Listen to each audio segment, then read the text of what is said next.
Hi guys, welcome to my Flosstube. It is July the 1st.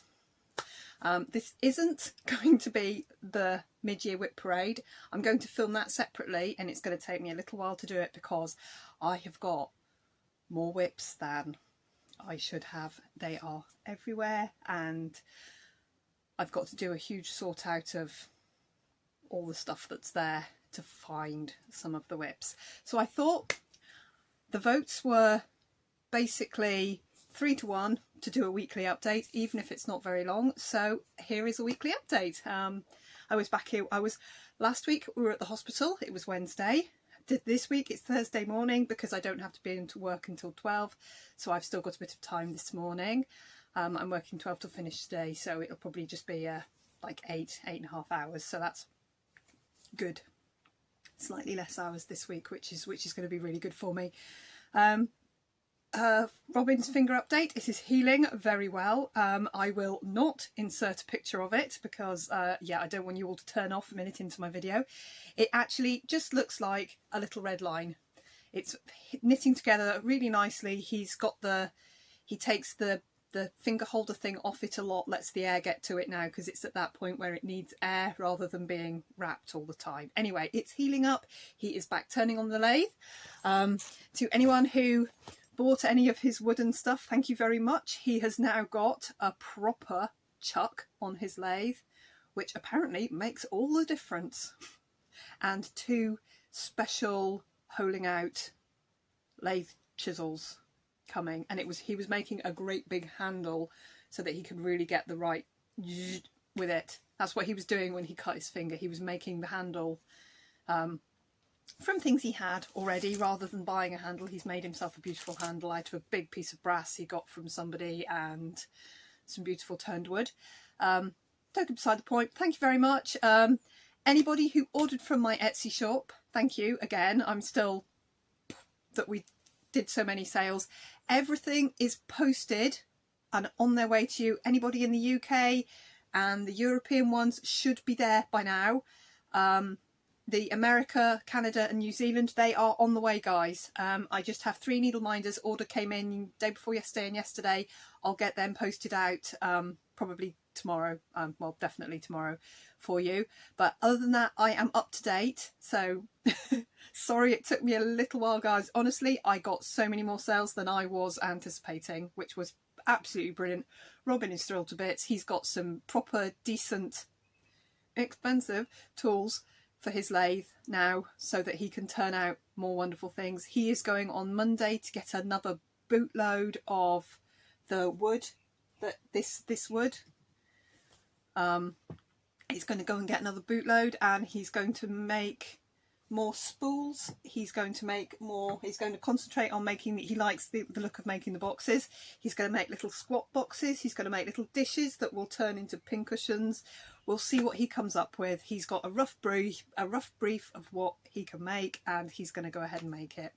Other than that, in the last week, I have got my 2 middle girls are both self-isolating. We had Flora come out on Wednesday and Lizzie come out on Thursday. The whole of the year 10 of the high school was out. Too many COVID cases. Not many people are actually getting sick, but a lot of kids tested positive.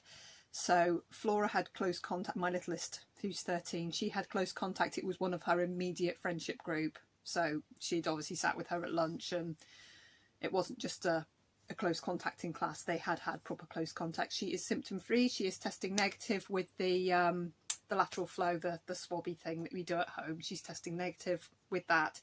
So we're happy with Flora. She's got another 2 more days, so she'll be back in on Monday. Lizzie will also be back in on Monday. I got called on this time last week, actually almost exactly this time on last week.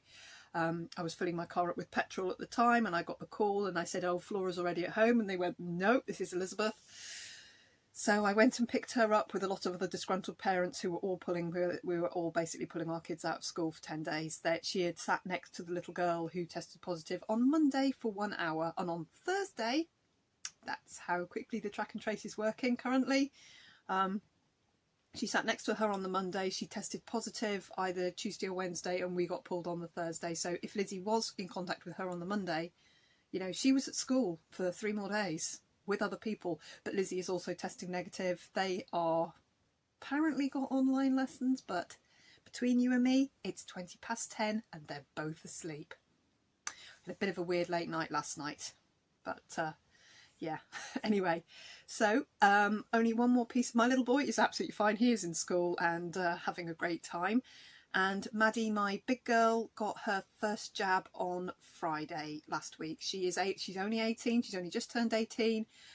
It was opened on Monday, I think, for anyone over 18 in the UK to get the jabs. And as far as we know, almost all of the people she knows have had their first injection in that first week. So, because as parents, we're all really conscious that we want them fully vaccinated before they go to university in late September. So it's absolutely brilliant. She's got her second jab in August, back end of August, so she'll be fully vaccinated going off to university. She's going to get her second jab before I get my second jab. Mine's not booked until the end of July.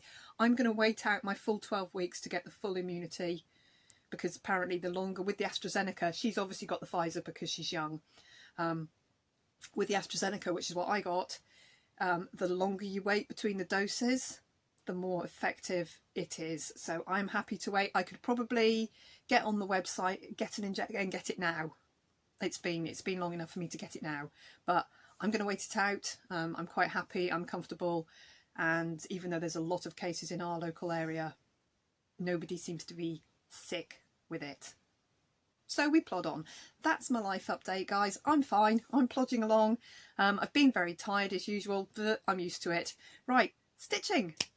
I have only worked on 3 pieces this week. I've got 1, I've got 2, I've got 3. 2 of them are long dogs and 1 of them is a full coverage. So I'm going to show you them in reverse order, and because I've got a lot of blurb about my new start, which you knew I was starting anyway. I showed you that last week. So for the full coverage, I have been working exclusively on the Snow Wizard. And here is where I am now. So I've filled in, instead of going a 10 block, I've been trying to do the 20. So I've got to the 20 here, 20 there. There's my dragon. There's the trees. So this is down to, this is 6 blocks down now. So we're getting on. I think we're at about 18%. Might be 16, might be 18. I should have looked, but never mind. It doesn't matter at the end of the day, does it? I'm still on that gorgeous 820 fill-in of the background. I haven't got to the next colour, which, as I said last week, pulls in about here. So I'm still plodding on. I'm doing probably 200, 250 stitches a day. Whenever I've got an hour, I'm putting a pile of stitches into this, and I'm still absolutely loving this Haid. And I'm going to, when I do my whip parade, I will have already organised what I'm going to keep out and work on and what I'm not going to work on so much. This is going to be an absolute dead set. There's my back. That's what the back of my Haid looks like. Bear in mind, there's very, very few colours here, but I carry, look at these carried threads. Look at that. But that's why I'm putting these colours in first, because I'm carrying those, but then as I fill in the background, I'll stitch over it. I just do whatever. I just carry it wherever it is on that. I'd rather use up the strand than not, if you see what I mean. So there's my progress on the Snow Wizard, which is a Randall Spangler Haid. It's tall and thin, and it's going to make it's not classed as a story keep, but on 25 count, I mean this is 14 count Ada over 2, so on 25 count it really would only be about that wide. So that counts as a Haid story keep, but it isn't as a story keep. It's not sold as a story keep. I did not even look at the Haid sale because I have new patterns I haven't started and I have whips galore. So I didn't even look. I was really good. And I don't need to be spending the money at the moment, so that was fine too. I was happy with that. Now the other piece, which I can't put down, I don't think I'm going to ever put my Pilgrim down now. I love it. Every time I pick it up, It's a joy. There's something about the way the colour works. There's something about the Mrs. Sadie silk. It just, every time I go to stitch on it, it fills me with joy. So this is staying out, and I will keep it out until I am finished, I think. And it's not going to be any time soon. I've still got, just taking off all my magnets. Every time I make a model with a magnet now, if anybody else makes needle minders, they'll understand what happens. You end up with magnets super glued together. So there's two of my standard magnets. Now a normal needle minder has two magnets, one on the back of the piece and one to go on the back, and then you end up, you know, one each side of your fabric. But when you make needle minders, every now and again you put them too close to each other after they've been glued, and they jump, and you end up with glued up magnets. There's another pair on my lamp. So they are very, very strong because that's two magnets. Anyway, those are the ones I end up using to hold my pattern, because I'm using a paper pattern with this. I bought this before Pattern Keeper, before I even knew what I was doing. Yeah, I use paper pattern. So I just have pattern buddies, just little magnets, just holding my pattern on, not big needle minders, because this is now in the car with me. This is the one I have with me at all times, and if I have 10 minutes, I had 10 minutes yesterday. I went to pick Maddie up from band. Maddie's always played flute. She stopped playing flute in year 11, which is the year our kids finish high school, and then they go on and do 2 years of A-level. So she did her A-levels, didn't touch her flute. She left school and then went, I'm going to be in the school band again. So now she's one of the cool kids who's left school and goes and plays in the band. So she goes and plays, I can't even make a noise out of it. She goes and plays flute in the band. So I pick her up late on a Wednesday, and so I drove to school, and it was 10 to 4 because I didn't know if she came out at 4:15 and I'd be late, or she came out at 4 o'clock and I was early. It was boiling hot, windows down, radio on. Turns out she came out at 10 past 4 and I had 20 minutes of stitching. Perfect. So here is my pilgrim. These are the first 4 pages, which are completely finished. And then here are the next 4 pages, and looky look, page 5 is finished. This here is page 5 and it is completely finished. Right down to all the overlap, which looks a bit funny. So as I finished the overlap, so that the colours would continue when I dug out the next page down, all I've done, do you see that I've left all the threads on, so that I can just take that back up and then carry on. That's terrible. And then just carry on with, so that because of the variegated silk, I don't want to start on a brand new piece and it be very, very different colour, or have to think about it, because, you know, thinking's hard. So I've just left, I've got 1, 2, 3 bits attached here. And so that's my page 5 absolutely finished, right down to, I did a little bit of extra border because there's a 3-stitch border all the way around. So I carried on that until that ran out. And then each one of these where the pattern continues on the next page, I've left the thread attached, so it'll be a consistent colour. And then there's page 6, which is currently missing, page 7, which I don't think I've even touched, and here I am over here on page 8, and this is where I've been working. And last week the bunny was in and these were in, and I think I just started filling in here, so I've done all of this. And then yesterday I did along here, I did this. Now I call these things pomegranates. Everyone has something different for them, but it's like a weird pipeline that runs, here it is, look, it's like a weird pipeline that runs right through, and for me these are just valves. This is a valve in a pipeline. So the pipeline comes down here and there's a valve, and there's a pomegranate, and there's a valve, pomegranate, valve, and then it comes down here and there's a pomegranate either side, and then there's a valve, and then there's a pomegranate, and it carries on right through the piece. So over here, so I did the two valves and the 2 pomegranates, and this is a long dog. We all see something different, but that's where I am with it, and this is it's just my absolute favourite. I can just about see through it. There we are, guys. So I think I might be about halfway. I think by the time I finish this page, I'll be about halfway. 4 pages to go and 2 pages kind of started. So that is staying with me. It's going straight back into its frame. I've just literally hopped it out of its frame, and I think I took a tiny clip of it. I'm going to stop it here. Look, I'm looking at where my screen, where on my, there is the button to stop the recording. Sorry, I'm such an amateur.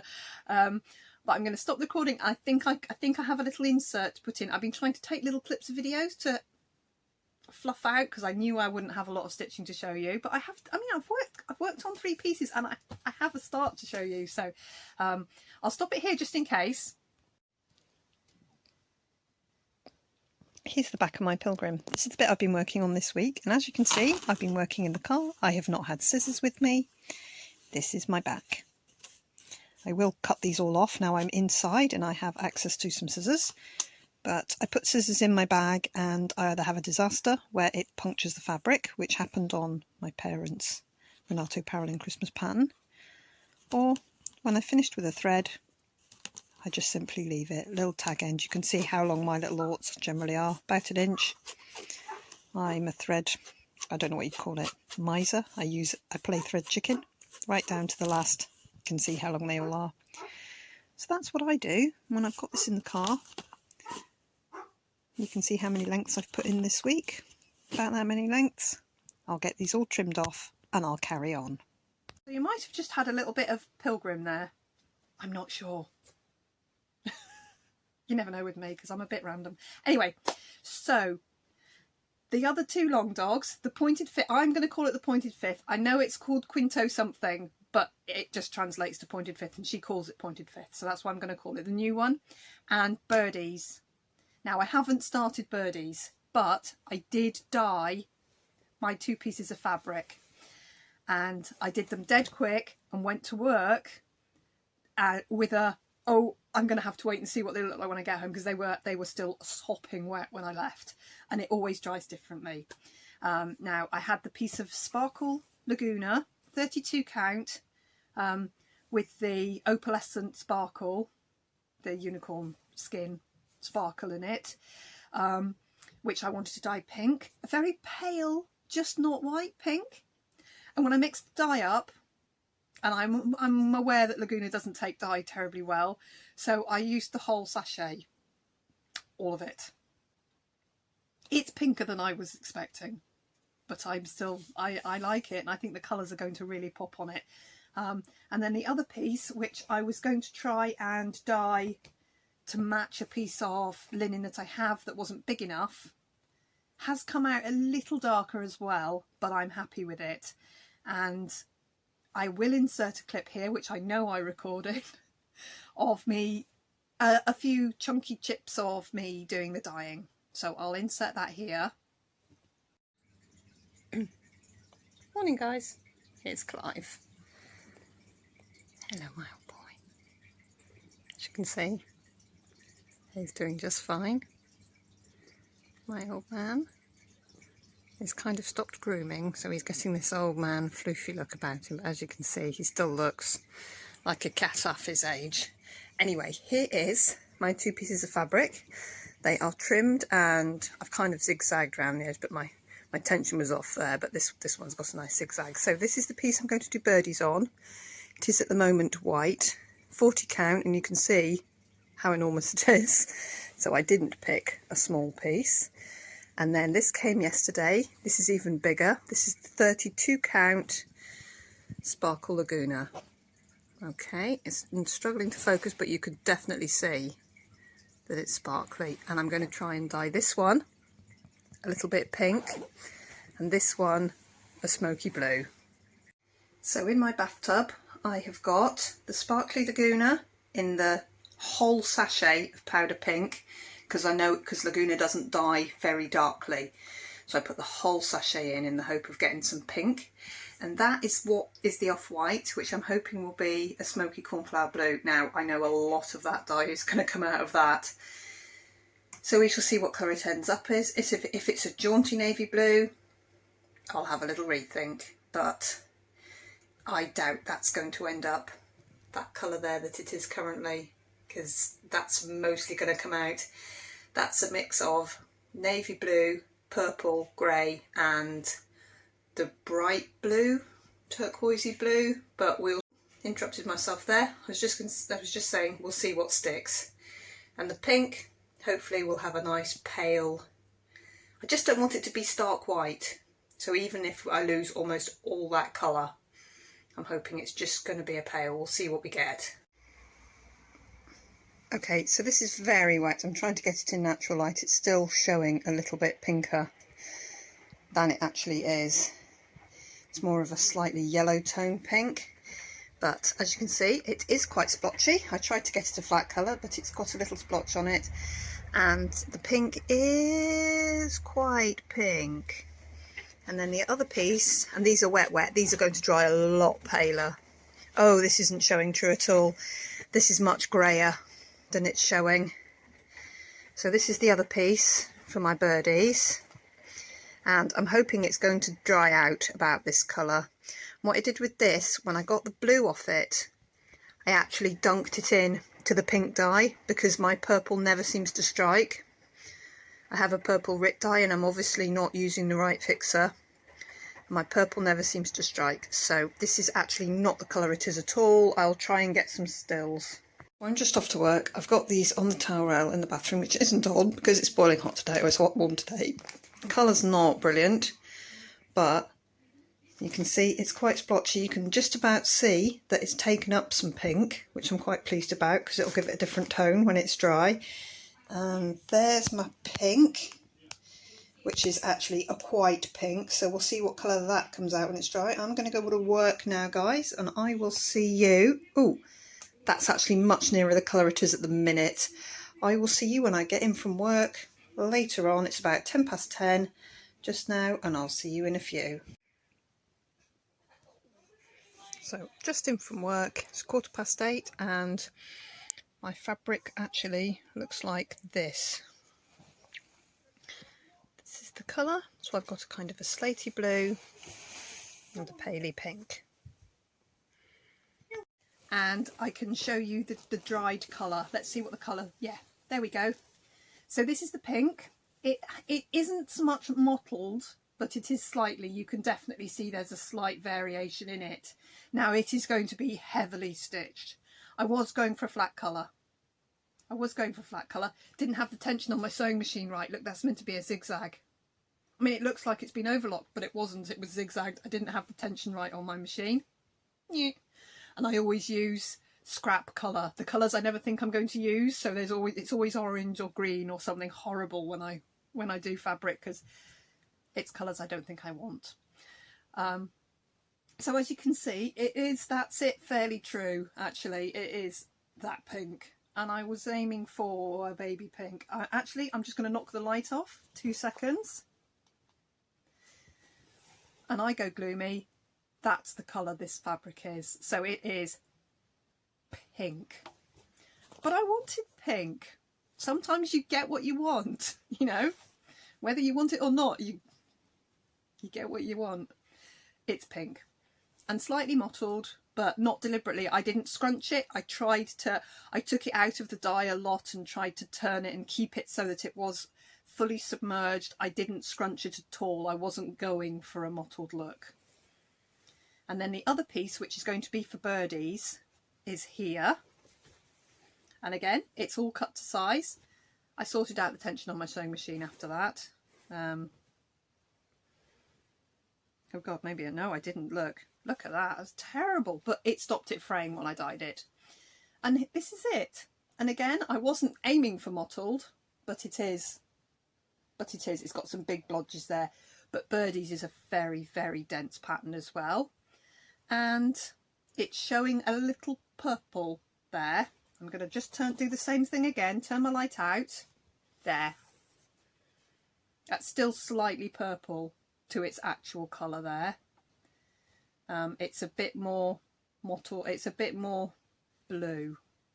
Anyway, I'm not faffing on trying to find the right colour. You'll see it pictured over and over again, I'm sure. So that's 40 count, and that's the size Birdie's is, and I run with a 2-inch border. So that's the size Birdie's is going to stitch to. And as you can see, I haven't even started it. Now this one, it looked like it was going to be far too blue, and I can only pop up a little. I can't actually put my hands on the piece of fabric I was trying to match it to, and I'm sure they're very, very different.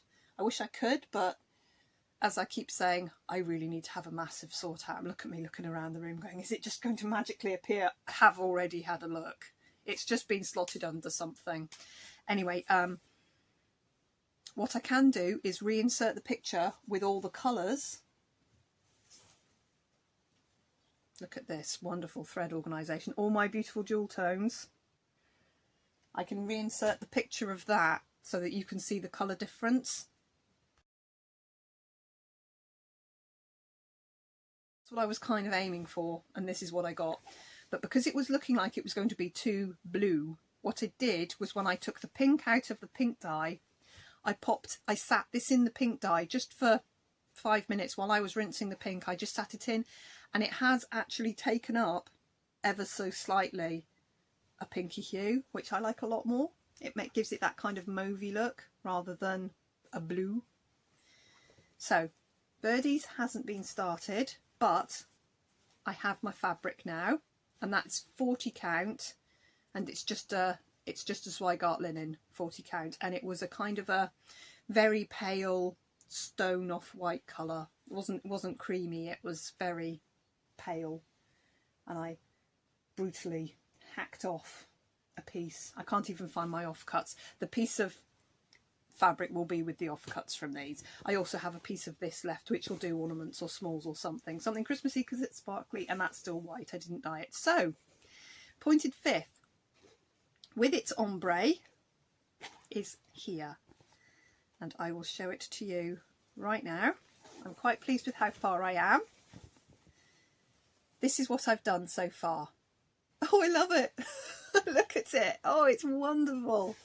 It's working. So I worked out with its length and the number of colours I have, which I think is 19, that it would be 16 rows, and of course I went wrong on the first row, 16 rows of solid colour, and then 2 stitches of a blend. That's why I needed it to be 32, so I could do it with 2 strands of DMC, and then 16 rows, and then 3 stitches, 16 rows, 2 stitches, 16 rows, 3 stitches, and then by the time I get to the bottom, it is going to be this big. By the time I get to the bottom, I will have gone through all my colours, and it will have the ombre blend. So I'm going to bring that up close for you to have a good look. And you can see I added a pink at the top. That is 602.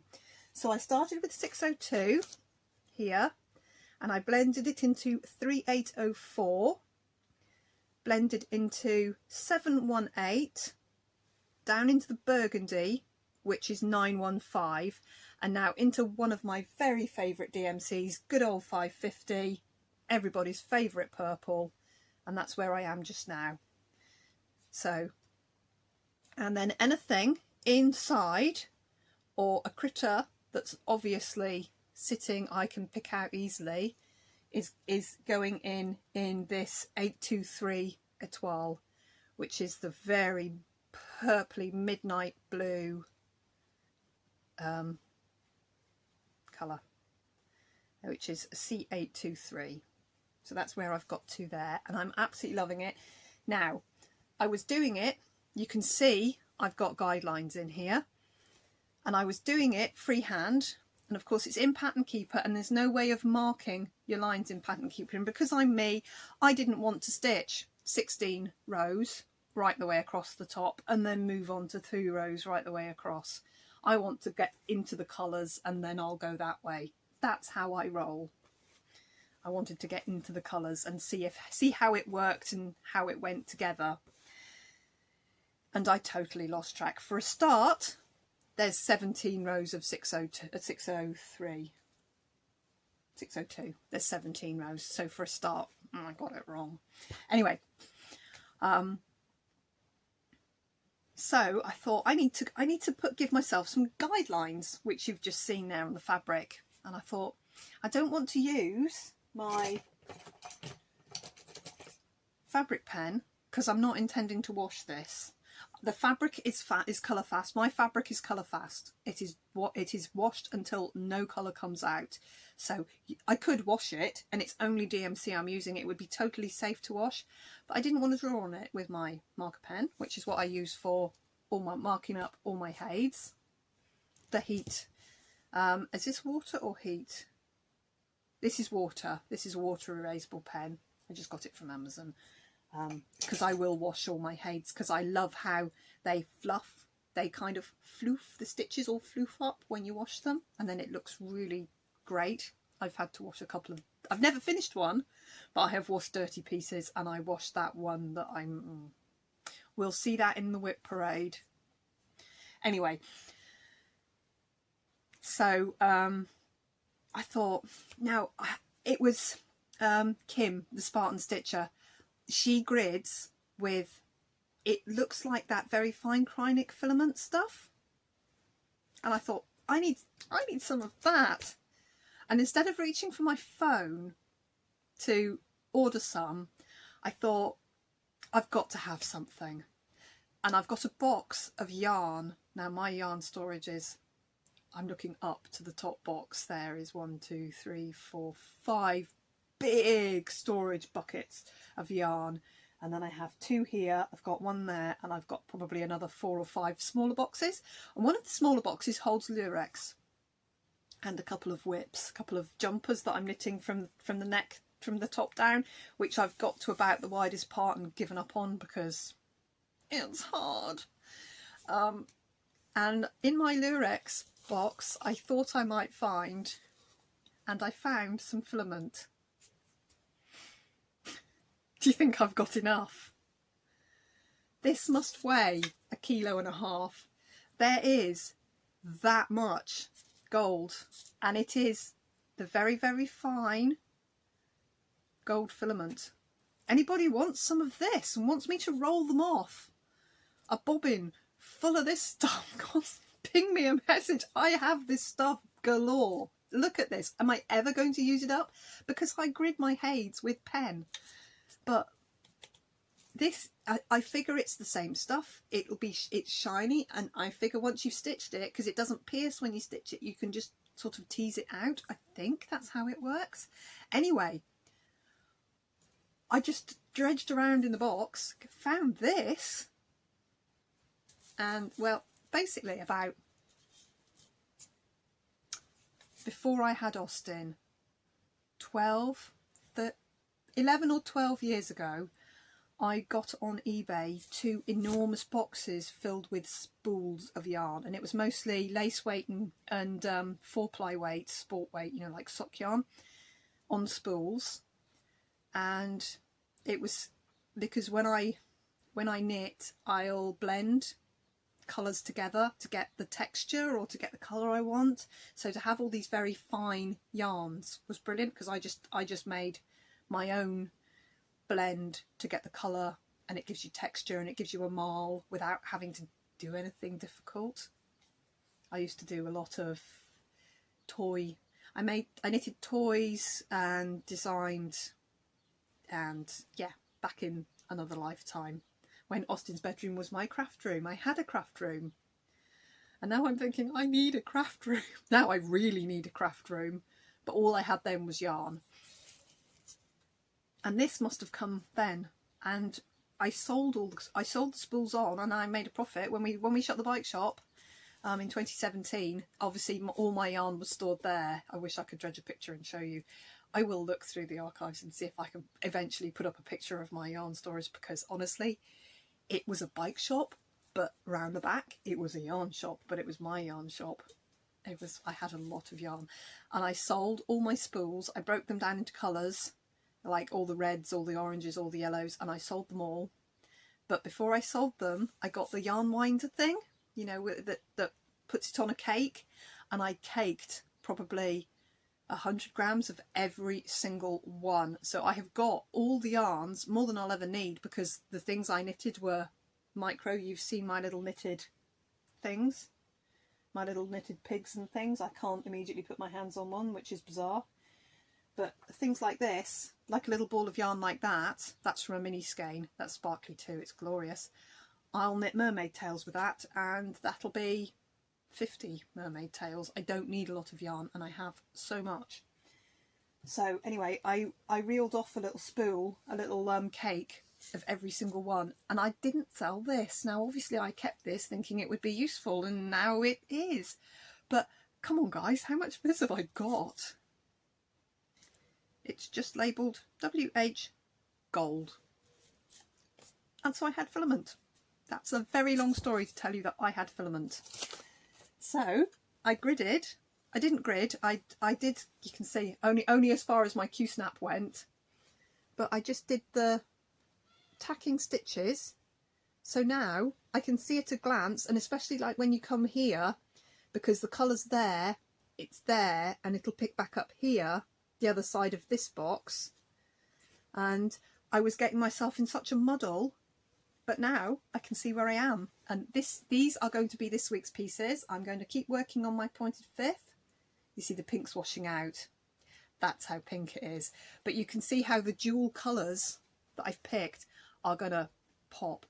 This is what I wanted to do by Death by Cross Stitch. This is the effect I was going to do for that. Huge admission here. Death by Cross Stitch is not my favourite pattern. I haven't bought because I haven't bought it yet. And as soon as I saw the pointed fifth, I thought that's the one I want to do the ombre on. And I think stitching Death by Cross Stitch is a rite of passage, like doing Pandemic is. Now I'm doing Pandemic very slowly. It's not my favourite pattern either. And you know I love long dogs, you know I adore them, and I have 8, possibly 9 amazing long dogs in process. That little needle minder, by the way, was the one that came with the silk. That was from Mrs. Sadis. She sends little goodies with her full hanks of silk, so that lives on there because it came with the silk. Anyway, so pointed fifth will get worked on, Pilgrim will get worked on, Snow Wizard will get worked on, and I might start birdies, I might do some other things. We'll see how I get on. Now guys, I have finally caught myself up. So I will insert a clip just here of something I did this morning for you, coming up. So I'm finally making the bag, and what I do is I start with my pieced bits of patchwork denim, which has got the pocket, obviously everyone recognises the front pocket of a jeans, and I cut to fit the fabric. There's the seahorse fabric, which is why if you get one of my bags, they're always different, they're always slightly different sizes, because each one is cut uniquely. I don't generally batch make bags. Sometimes you do, sometimes you'll get 3 or 4, but generally I don't batch make bags, I make individual ones, which is just me being me. So there's the seahorse fabric, and then I've cut my 2 strips for the zip. So there's a big one for the vinyl, top one, here is the zip, so there is the zip, and then I have a piece of my sparkly vinyl, which is my favourite by far, and I found some nice blue binding, and I think I've got just enough of this lovely blue binding to finish the job. So first thing I'm going to do is get the zip and the vinyl done, and then I'll show you how I put together.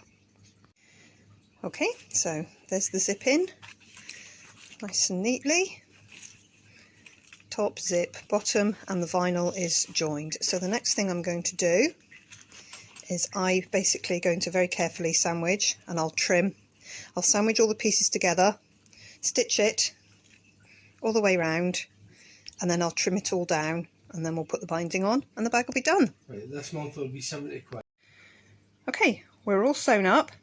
So that's all the layers together. So that's actually a bag now. This is how I do it.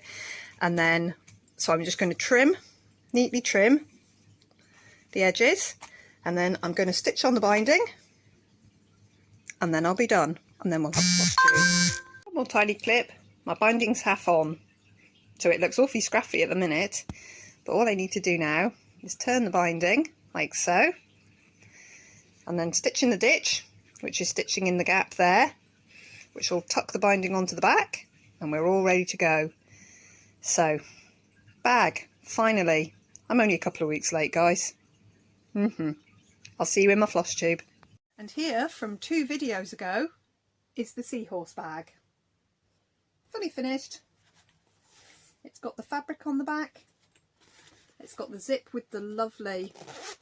I just got these on Amazon, guys. I just searched 40cm zip. That's all I did to find that. 40cm zip, and these ones with the gorgeous hoops. A couple of people have asked me, and you know I'm absolutely diabolical at answering comments on YouTube. I'm so sorry, I'm so rubbish. But it's one of the things at the moment that just is gut slide.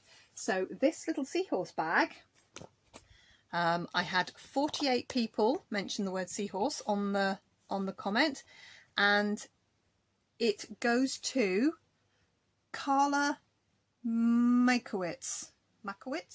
Sorry, I apologise for butchering your name. I will put your name along here, Carla, and I will insert the little picture so you can see that I did the random thing.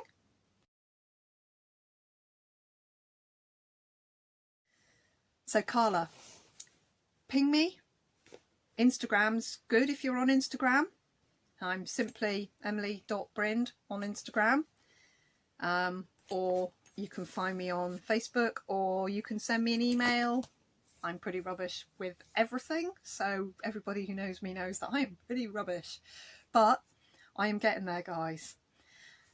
And then I did 2 dips for weekly and progress, the 2 from the last video. Now, 65 people asked for a weekly video, which is what you're going to get, and 25 people said progress is fine, do whenever. I'm happy to do a little weekly video, honestly. It makes me happy to do it. So weekly came out at Candy Bowen, and I recognise your name, Candy, but I'm going to insert the thingy here. And I also did the random comment picker for progress. 25 people said progress is great. And Jennifer, you've won a giveaway from me. I'll put that in here.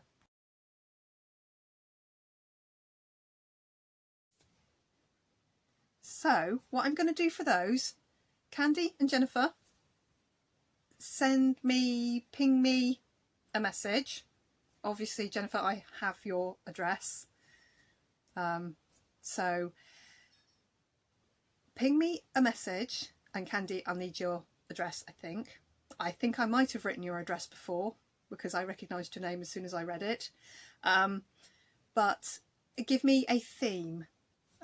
Cats, dogs, Christmas, anything, and I will find a needle minder to match. So it's a potluck, but I'll match you. You could say ship, for instance, Jennifer, or you could say dog or something like that, and I will find a needle minder amongst my stash, and if I haven't got one that matches, I will make one that matches, and that'll be what I send you. So I don't have a physical here is what I will send you, but if you send me your addresses or send me a wee message, and I will just do that. Okay. And for this week, because it is Christmas in July, I have dipped into the package that came from the lovely lady who sent me, Maggie, who sent me a whole pile of patterns. And the first thing that Christmassy that I found was a little kit. I don't think it's ever been opened. There, everything's in there. There's some sparkly threads, there's a piece of Ada, looks like 14 count to me. But there's threads, there's extra stuff, there's obviously a little full kit to make a little Christmas in July wreath. And sorry for the glare, it's in a sealed packet and it was in the box from... How's your finger, old man? Yeah, less said the better. But it's getting better. It's getting better, but it's just, I use that to cut and it rattles along the so you're rattling it. It's fuck, aye. It's that. It'll get better than foobar though. It is. It was nearly foobar, but it wasn't quite. So, so in the comments, oh, and I'll add, sorry, I'm going to put my coffee down before I spill it everywhere. I'll pop on, I've got a whole box of Christmas needle minders that haven't been resined or magneted yet. I'll pick something appropriate and I'll show you next week, but it'll be, I'll pop one of my handmade needle minders with it. So if you're interested in this little wreath, and you could use any kind of fabric, you know, you could make it ornament size just because it's 14 count. I think it's the piece of fabric there is folded into 4, so it's obviously quite big. It's probably going to come out. It's probably going to be like a that size, I'm guessing, wreath. But you could do it on a smaller count and get a little ornament or something. Anyway, or make it into a Christmas card or something. There we go. So this is, if I can get a picture of it without the glare. There we go. So if you want to win this and a Christmas needle minder that I will resin, and it's an Olympus kit since 1908 apparently. Olympus thread. Oh yes, the thread is Olympus thread, and it's got a needle. It's got a big needle in there. An Olympus needle. Anyway, if you'd like to win that, let me know if you are doing Christmas in July or not, and I will search for the word July next week. So if you'd like to be entered into the dip to win that plus the needle minder, use the word July. And I'm personally not doing Christmas in July because I have got so much on and I'm pulling all my projects at the moment to do a whip parade. The whip parade is going to be an extra video. I'm going to try and film it over the coming week, and I'm going to separate it into sections. So there's going to be full coverage, be Hades and non-Hades, and then there's going to be long dogs, and there's going to be ink circles, and there's going to be other things and poparanas, and I'm going to try and, so I'm going to, it might be, oh, she's changed clothes, oh, she's not sitting where she was before, but I'm going to try and film it in sections because I've got more than I can feasibly cope with at the moment. So I need to have a fairly strict, these are the whips I'm keeping out with me to work on. These guys I'm going to put away, and I'm going to free out my brain space of them for now. So I think that's me. I've shown you the 4 things in front of me and I've blabbled on for long enough. I have now got half an hour until I need to leave for work. So I need to get changed. I need to drink that cup of coffee, and I might do a little tiny bit of stitching before I go. So guys, thank you so much for hanging out with me. I'm always happy, you know, to do a video, and I always feel good when I've done one. Aim this week is to maybe try and be better at answering comments. Oh, by the way, Eric, who was trying to climb out the window, or he was sitting on the top of a very open window. That window is probably straight down onto concrete, maybe 3.5 meters from that window down. So it's not brilliant that he was hanging there. All the other windows in the house, he could scrabble onto something. If it was the girls' window, all the pipes run there. He could easily just clip onto a pipe and scramble down. Maddie's window is covered in Virginia creeper, and there's a thing above the door, so he can easily get out of her window. Austin's window, again, our house is currently bright green, because we have Virginia creeper all over the front of the house, and it's now going up the very dead knackered roof, which is hiding the fact that the roof is knackered. It doesn't do any damage. It's not invasive like ivy is, you know, it doesn't put roots in, it has suckers, and it suckers up the wall, and there's something about it that I just adore, and I'm growing 2 roses through it and clematis through it because I want the house to be green and crazy. It's green and crazy. It's actually growing over. There is a fabulous picture that Maddie took. I will probably have to acquire it from her, but I'm going to insert it here, of Eric. Hang on. That is the window on the turn of our staircase. You come through our front door, you turn left straight up the stairs, and at the top there's a window that doesn't open, it doesn't do anything. It doesn't do anything, it's just a window. So we've let the Virginia Creeper take it, and it's taken it. So that's a really pretty picture of Eric. Anyway guys, I've burbled long enough. It's probably quite a long video considering I have only 3 pieces to show you and a piece of fabric. But I am caught up on my giveaways. Carla, ping me for your address for your seahorse bag. Sorry it took me 2 videos more to make it, but I finally did.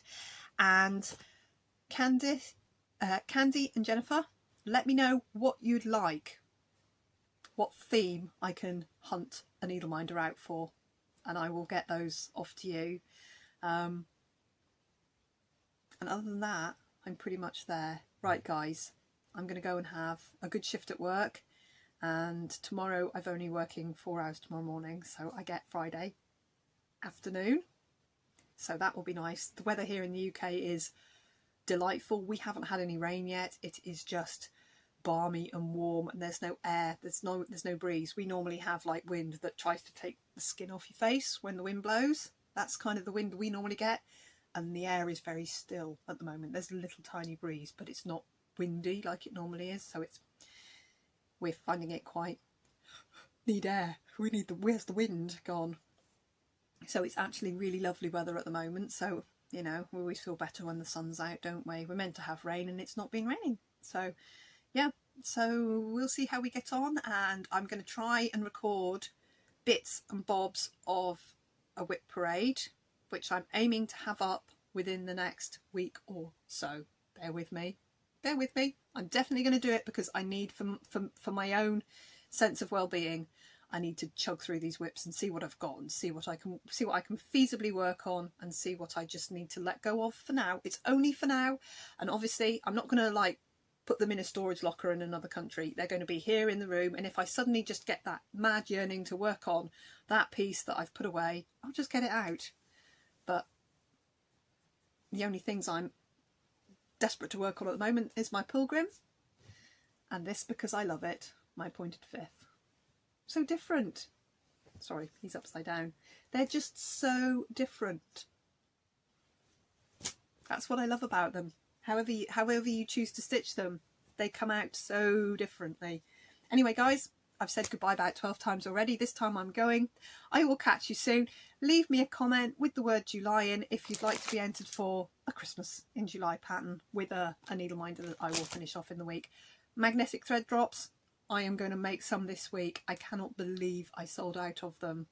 I made they had like over 50 of them listed, and I sold out of them. So thank you so much. I hope you all enjoy using them as much as because I used mine for my Anzac, and I thoroughly enjoyed using them because it was just so easy.